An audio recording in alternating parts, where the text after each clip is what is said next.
السلام عليكم ورحمة الله وبركاته مشاهدينا الكرام ومتابعينا من جميع دول العالم. أسعد الله مساءكم جميعا بالخير. طبعا موضوع حلقتنا النهاردة هنتكلم عن مشاتل الأرز وإزاي اللي أنا أقدر أعمل مشاتل الأرز. وإيه هي الأصناف أو أفضل الأصناف الموجودة عندي في مصر، وإيه هي يعني مقاومتها للأمراض الفطرية أو الأمراض الحشرية. طبعًا أول شيء هنذكره طبعًا أصناف الرز. عندي الجيزة 177 وال178، وعندي الجيزة 102، وعندي الجيزة 104، وعندي السوبر 300. طبعًا الأصناف اللي إحنا ذكرناها دي كلها بتقاوم الأملاح في التربة، وبتكون عالية، وبتكون يعني نسبة الأضرار أو نسبة الإصابة بالأمراض الفطرية والحشرية طبعًا بتكون قليلة جدًا. ولكن في بعض البرامج أو بعض العمليات اللي إحنا المفروض نقوم بيها، أو إيه هي الوقايات اللي أنا هاقوم بيها للأرز عشان ما يحصلش عندي الإصابات اللي حصلت السنين الماضية. طبعًا هاتكلم النهارده أنا عن مشتل، وإزاي اللي أنا أقدر أعمل مشتل أرز. طبعًا مشتل الأرز المفروض إن مساحة الفدان بيحتاج لحوالي كيرات، يعني حوالي 14 قصبة. طبعًا إزاي أنا أعمل المشتل، طبعًا هاقيس القصبة، طبعًا القصبة بالسنتي حوالي 3 متر 55 سنتي. باحاول أقيس المشهد زي ما أنا عايزه، بحيث لو بقى 2 قصبة في 7 قصبات هيدّيني 14 قصبة. كده دي مساحة الكرات، ودي المساحة اللي هي المفروض الصحيحة لمشاة الأرز لزراعة الفدان. ديّة يعني بنحاول نوضّحها برضك للإخوة المزارعين عشان تبقى الناس فاهمة فدان الأرز أنا أعمل له كام جراد أو كام قصبة عشان أقدر أعمل. طيب هل في عمليات بتأدّي معايا لنجاح المشتل أو فشل المشتل؟ طبعًا في بعض العمليات، المفروض إن أنا باحرث أرض المشتل، وباجلِّب التربة كويس، وباسيب التربة طبعًا فترة في الشمس عشان تحمص، وبعد كده بنقوم طبعًا بعملية التلحيف لأرض المشتل، وبنحاول إن إحنا ننزّل كنا هنحط سوبر، ننزّل سوبر يعني الجرات مثلًا أنا هاحط له حوالي يعني 15 كيلو، 20 كيلو سوبر فوسفات. وبعد ذلك طبعًا باقوم بعملية تسوية المشتل، وباقوم بإنزال المياه. طبعًا بعد ما بانزّل المَيّة للمشتل، المفروض إن أنا باترك أرضية المشتل بالمَيّة مغمورة بعد عملية تلحيف كويس. باسيب المشتل حوالي 24 ساعة. طبعًا ليه إحنا هنسيب المشتل بعد عملية التلويط 24 ساعة؟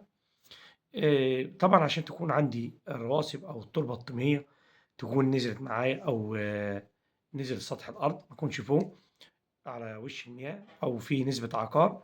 لإن أنا في المرحلة ديّة لو بادرت التجاوي، هتكون معايا إن التجاوي هتنزل في الأرض، وهتيجي معايا الطبقة اللي إحنا بنقولوا عليها العقار، هتنزل معايا فوق الحبوب، وهنا ممكن تؤدي معايا لبذور العفان، أو إن في بعض بذور الأرز طبعًا ممكن ما تطلعش عندي نسبة كبيرة من الإنبات. طبعًا المفروض بعد أنا ما روّضت وخلّصت المشتل، المفروض بانزّل جنزارة معدل نُص كيلو جنزارة للمشتل للجراد، واسيب الأرض على كده 24 ساعة.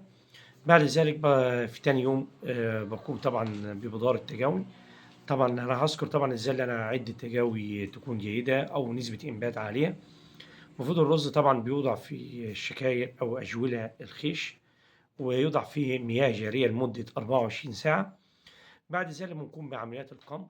ممكن إن أنا أقمر الرز، مثلًا لو في عندي جَش الأرز، أو بعد على فضلات الجَش موجودة عندي ممكن أقمر فيها، أو اللي أنا ممكن بعد ذلك باضع الأرز طبعًا في شكارته، طبعًا في مكان فيه مياه أو مكان رطب، بحيث إن أنا أحاول أسقي الجوال أو الشوال كل يعني حوالي ساعتين 3 ساعات بشوية مَيّة.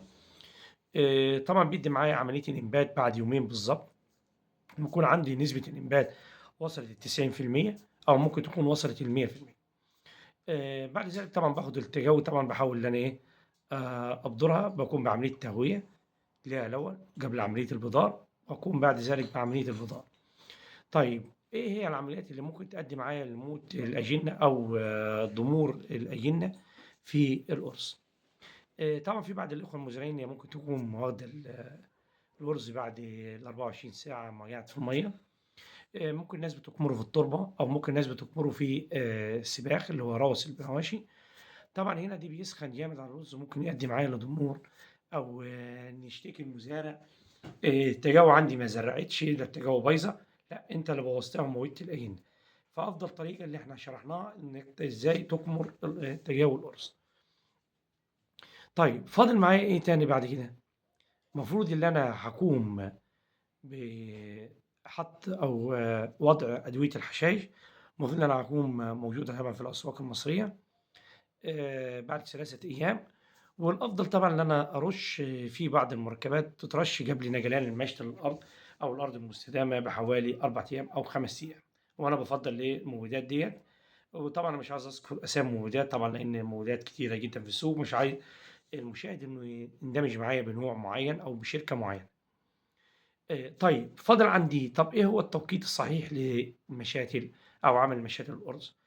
التوقيت الصحيح طبعًا لمشاتل الأرز وأنجح مواعيد لزراعة الرز أو مشاتل الأرز هي 25/5 يبدأ 25/5 نكون إحنا مجهزين أرض المشتل، وعملنا الحاجات اللي إحنا اتكلمنا عليها ديّة، وإن شاء الله يكون موسم خير، ويكون إنتاج وفير بإذن الله، وإن شاء الله يعني انتظرونا في الفيديوهات القادمة بإذن الله هنحاول نشرح لكم بعد عمليات الشتل إيه اللي أنا هاقوم بيه أو العمليات اللي هنقوم بيها حتى الحصاد إن شاء الله، ونحاول إن إحنا نواكب الأمراض والحشرات اللي هي صابت محاصيل الرز وسببت معانا خسائر كتيرة العام الماضي. وطبعًا انتظرونا إن شاء الله، ما تنسوش تفعيل زر الجرس والاشتراك في قناتي، والسلام عليكم ورحمة الله وبركاته.